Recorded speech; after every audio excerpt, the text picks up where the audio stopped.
Hello, I'm Benjamin Ashwell from Talking History, the Italian Unification. Rome is known as the Eternal City, but even there, things change. The day came when Rome was no longer part of the Roman Empire. Robin has already told us the story of how Justinian organized the reconquest of Italy in his attempt to recreate the Roman Empire of old. His conquest in the north didn't last very long, but the continued presence of the Byzantines in southern Italy for 500 years meant that the south, even today, has a strongly Greek character to it. Byzantine influence in the north was not totally gone either. A small town of refugees in a lagoon remained loyal. This place was called Venice, and it would grow strong as first a vassal and later an ally of Byzantium, only to lead the sack of Constantinople in the Fourth Crusade, in an Oedipus Rex-like tragedy. As Rome was the father of Byzantium, and Byzantium the father of Venice and the guardian of southern Italy, the two halves of the once mighty Roman Empire remained linked. Fast forward to the 19th century. Italy is a collection of small states in the north and one big state in the south.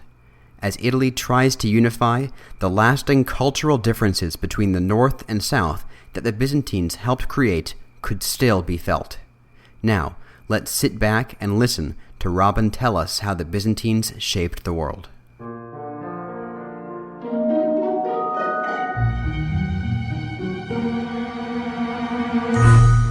Hello everyone, and welcome to the History of Byzantium.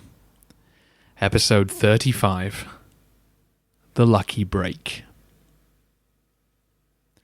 Last time, we said hello and goodbye to the Emperor Tiberius II, a man who had tried to prioritize the Persian frontier at the expense of the Balkans. As he lay dying, Tiberius appointed the Master of Soldiers for the East, Maurice, as his successor. Maurice had just won a significant victory over the forces of the new Sassanid king Hormizd, but was faced with an unenviable position. Although he had a formidable army in the east, he could not break it up and send men west until the Persians agreed a truce. Despite being repeatedly beaten, King Hormizd could still marshal large enough forces to threaten the Byzantines if they diluted theirs. But men were desperately needed in the west.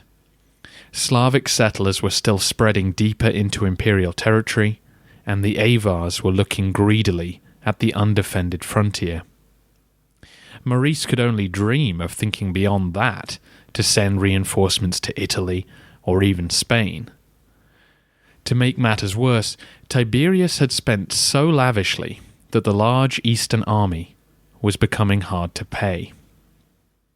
I think it would be fair to say that Maurice inherited the most difficult political situation of any emperor during the course of the History of Byzantium podcast.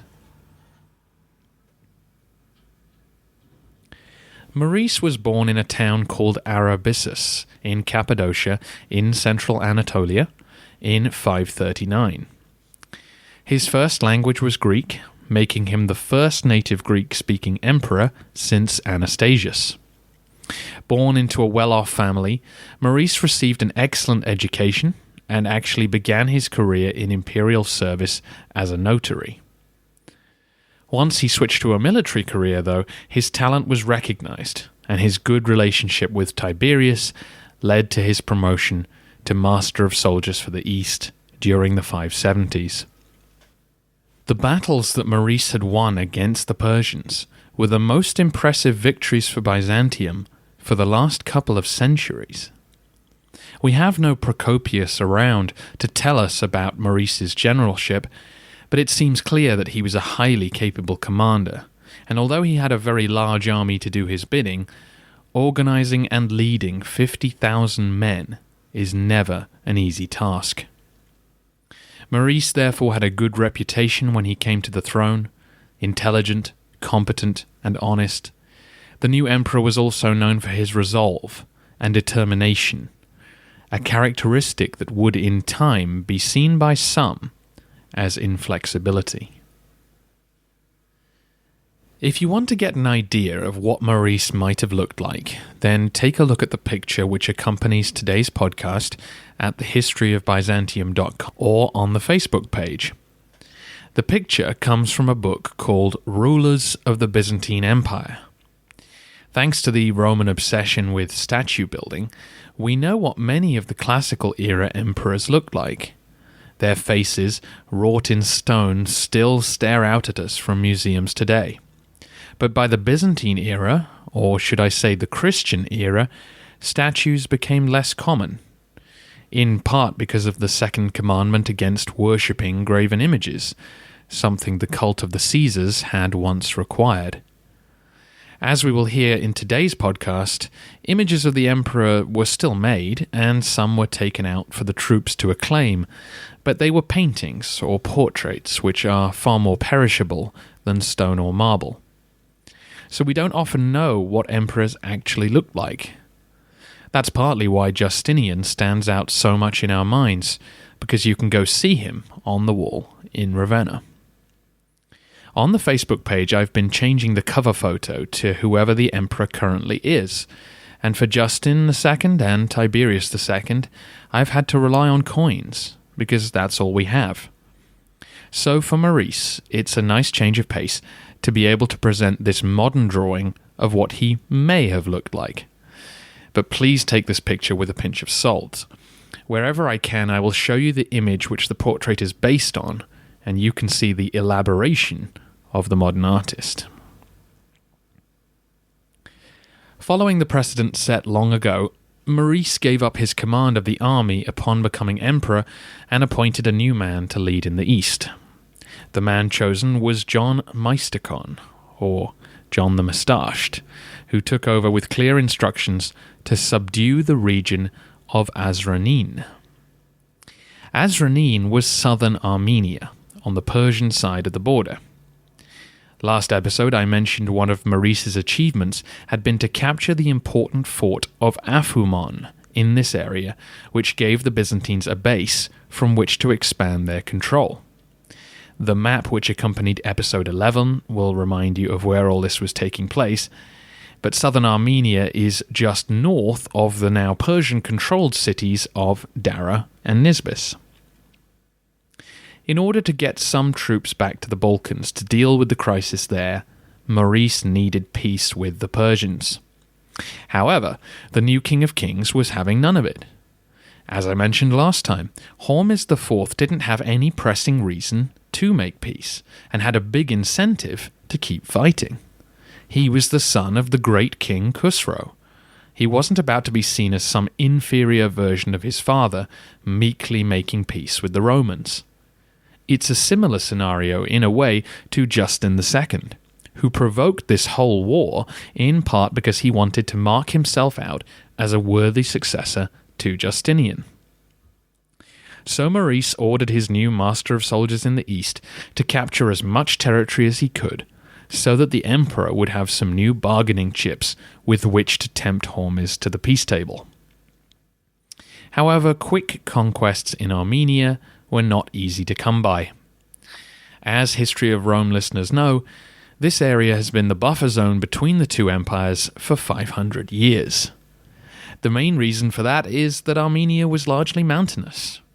Remember that that's why Dara and Nisibis were so crucial, because they held the line where the mountains gave way to flat ground that it was easier for armies to operate from. So up in the mountains and valleys of Azranin, John could only make slow progress. He spent most of 582 and 583 battling with Persian forces sent against him, and struggling to capture other towns or strategic locations. He found it hard to get all the supplies he needed. The local populations know the land far better than him, and if they don't want to help, then you're in trouble.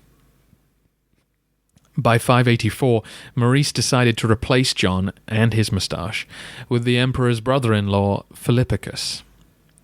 Philippicus turned to raiding Persian territory to get better results, and although the thrusts into Mesopotamia in 584 and southern Armenia in 585 were successful, they didn't cause enough damage to change the Persian diplomatic position. It's only in 586 that Philippicus managed to bring a significant Persian army to battle. Once again, the large Byzantine force was victorious when the Persians rout and flee back to Dara. One of Philippicus's successful subcommanders was a certain Heraclius, who we will definitely meet again. After this victory, the path was clear for Heraclius to lead a raid on Media in Persian territory, and by the campaign season of 587, several other Persian forts were captured by Philippicus's lieutenants. However, none of this was enough to force King Hormizd to make peace. In fact, despite his success, Philippicus had to release part of his army to return to the Balkans. This was somewhere between 10 and 20,000 men, who were desperately needed to help fight the Avars. So the King of Kings kept ignoring peace overtures and suffered the raids and defeats, knowing that the strain of war on multiple fronts was taking its toll on the Byzantines. Over in the Balkans, those 6 years had been pretty miserable for imperial citizens.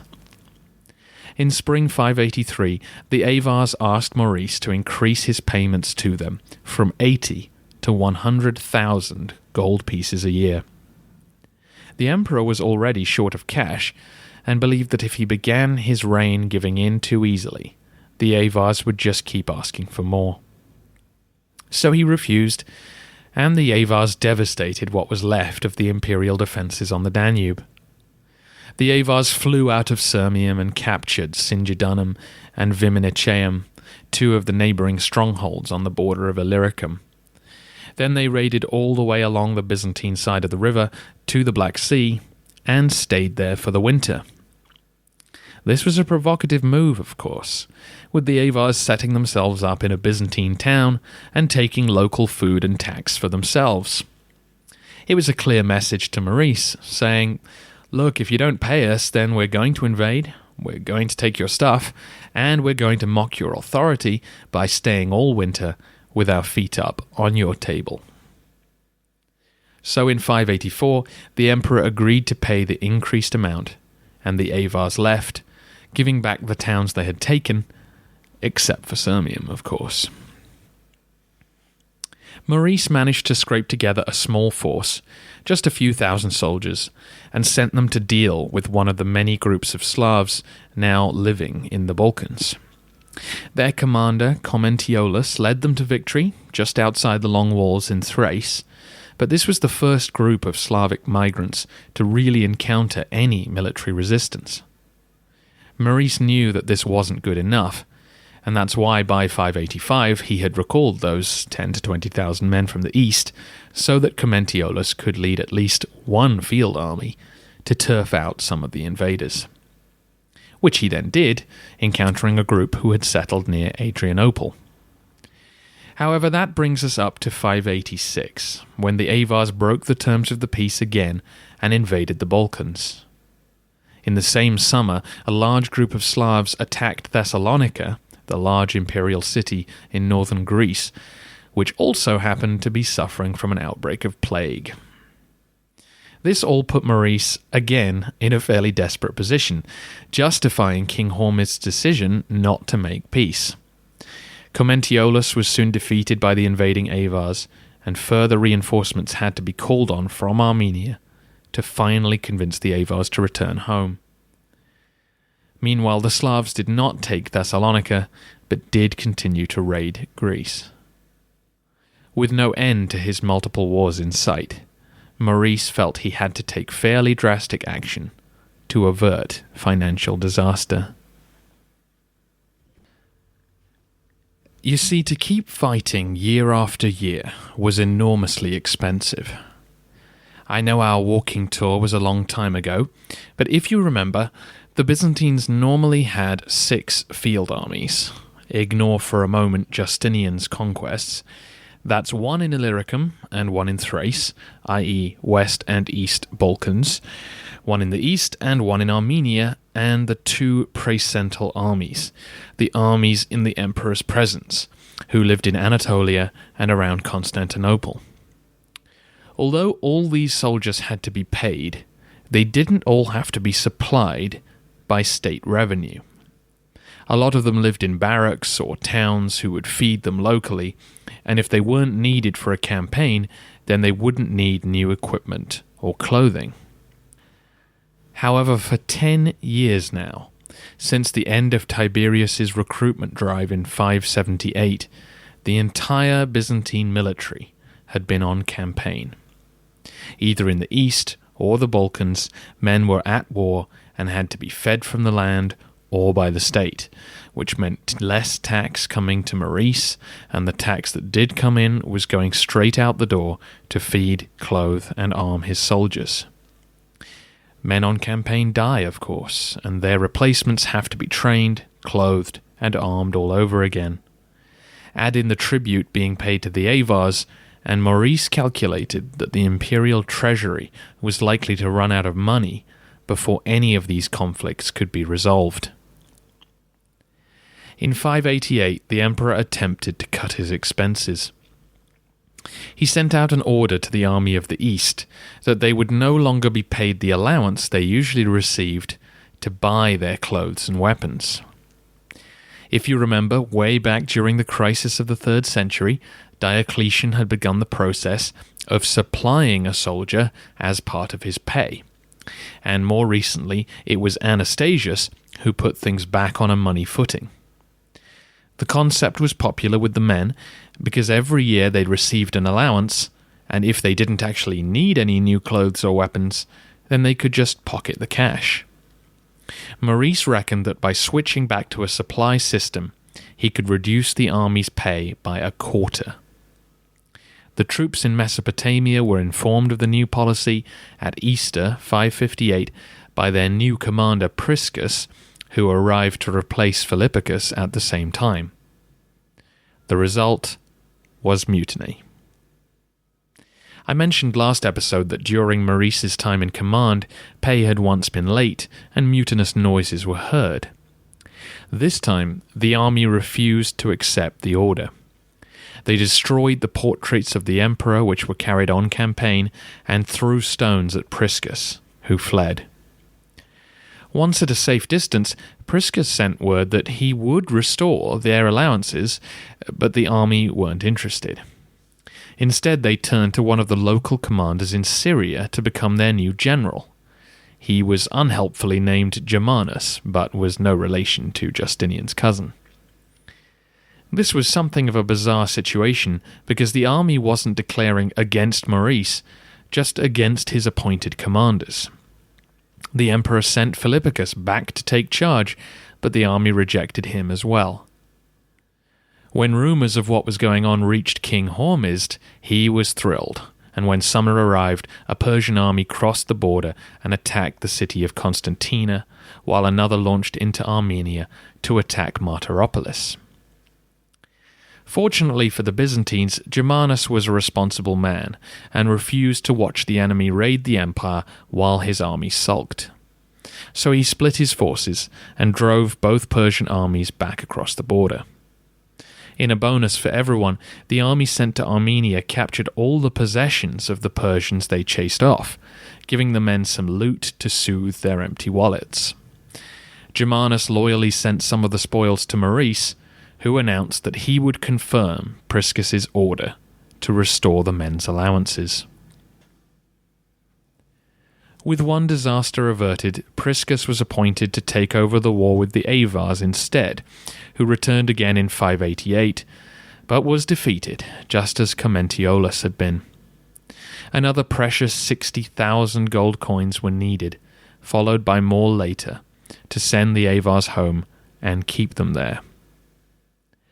Back in the east, the pay arrived before the campaign season of 589, and the army accepted Philippicus as their commander once more. The Persians had actually achieved a remarkable success that year when they captured the city of Martyropolis, which was about 100 miles or so north of Dara in Byzantine Armenia. A Byzantine soldier had brought 400 Persians to the city, claiming that they were deserting to the empire. It was actually he who was switching sides, and once inside the city, they broke free, opened the gates, and a Persian garrison took the city. However, this loss did not change the overall fortunes of the war in the east. The Byzantines kept getting the better of the Persians when the two sides met in battle. And finally, the next year, Maurice got the break he so desperately needed. Something I didn't mention last episode was that part of Tiberius's ramping up of the Byzantine presence in the east was the annexation of Lazica, the small kingdom to the north of Armenia that had been responsible for much of the conflict between Justinian and Khusro was now seen as an ideal base for Byzantine invasions into Armenia. So Byzantine troops now occupied the borders, and that enabled Maurice to make friendly contact with the king of neighbouring Iberia. One of the Iberian princes, a Christian, was willing to take advantage of Persia's military defeats and had raided Persian Atropatene, their border province with both Iberia and Armenia. One of Persia's senior generals, Bahram, was sent to expel the invaders, which he did, but he was then defeated twice by the Byzantine commander Romanus, who was operating from Lazica. The story that comes down to us is that King Hormizd was so exasperated by Bahram's defeats that he dismissed his general and sent along a woman's dress to let him know what he thought of his performance. Bahram was not amused and led his army in revolt against his king. We should note, though, that the story of the dress is one that comes up on another couple of occasions in the ancient literature, so it may not be true. It may be that Bahram was simply frustrated with his king's leadership, and instead of accepting his dismissal, decided that he could do a better job himself. You see, war had taken its toll on the Persians too. They had been at war non-stop since 572, and not just with the Byzantines. Remember Sizabal, the Khagan of the Turks. He was still attacking the Persians on their northern border. And another Turkic people, the Khazars, had now appeared a little east of Lazica and Iberia, and begun raiding Persian land. Bahram had just defeated the Turks in battle, and probably felt he didn't deserve to be treated so rudely after defeat by Byzantine forces. Bahram marched on Ctesiphon. He was met in Mesopotamia by an army loyal to Hormizd, and defeated it. With the usurper's army closing in on the capital, the Persian nobles in the city panicked and killed King Hormizd, proclaiming his son Khusro II as King of Kings. They hoped that the elevation of the 20-year-old might mollify Bahram, but as you know from the history of Rome, once a general turns against his emperor, they usually go all the way. Because if they back down now, they will soon be assassinated for being too dangerous to leave alive. So Bahram marched on, surrounded the capital, and Khusro II fled. He left with his attendants and relatives, and they ran across the border to Byzantium. They made for the border city of Circesium and sent messengers to Maurice. The King of Kings would now very much like to talk peace with the emperor. With this extraordinary situation, I think we will leave the Eastern Front for now. After fighting for a decade, Maurice had finally been handed the opportunity for a lasting peace, and in 2 weeks I can assure you that both Bahram and Khusro II will be asking the Byzantines for a treaty. The Persians hadn't suffered a serious political crisis since the death of Peroz in battle with the Hephthalites way back in 484. The timing was perfect for Maurice. Just as he began to fear for the solvency of the empire, he was gifted an opportunity to end the war with Persia. And after spending 8 years under the most tremendous pressure, the emperor would finally be able to transfer resources back to the Danube and deal with the Avars on his terms. Those were the main events of Maurice's first 8 years on the throne, but there are a few other matters that we need to touch on. The first is Italy, where you'll recall Tiberius had sent a bribe to the Lombard dukes so that they would not elect a new king. The feeling in imperial circles was that if just one field army could be spared, then the Lombards would be crushed and Italy pacified. But as you know, there wasn't a single soldier to spare during this time, let alone an entire army. However, in 584, Maurice did attempt something when he sent some cash to the Frankish king Childebert II, asking him to invade and defeat the Lombards. The Franks had been a menace during the reconquest of Italy, but now were seen as potential allies in driving off the new settlers. The Byzantines still held most of the south of the country, so perhaps the Franks could be persuaded to deal with the problem in the north, and then be paid to leave afterwards. Childebert did indeed invade, and the Lombards were defeated, but realizing the peril in their disorganized situation, they quickly chose a new king, or Tharai, to organize a counterattack. This he did successfully, and 2 further invasions were repelled in 585 and 588. Although this attempt to outflank the Lombards did little more than drain the treasury of more cash, Maurice did make a far-sighted decision about the future governance of Italy and Africa. You may recall that when Belisarius first took Africa, his deputy Solomon was asked to carry the dual roles of governor of the province and master of soldiers. This combination of civilian and military authority was a temporary measure given the chaos that followed the Vandal War. Since then, the powers had been divided or coalesced, depending on circumstances. Maurice now permanently united them. The title of the new governor-generals would be the Exarch.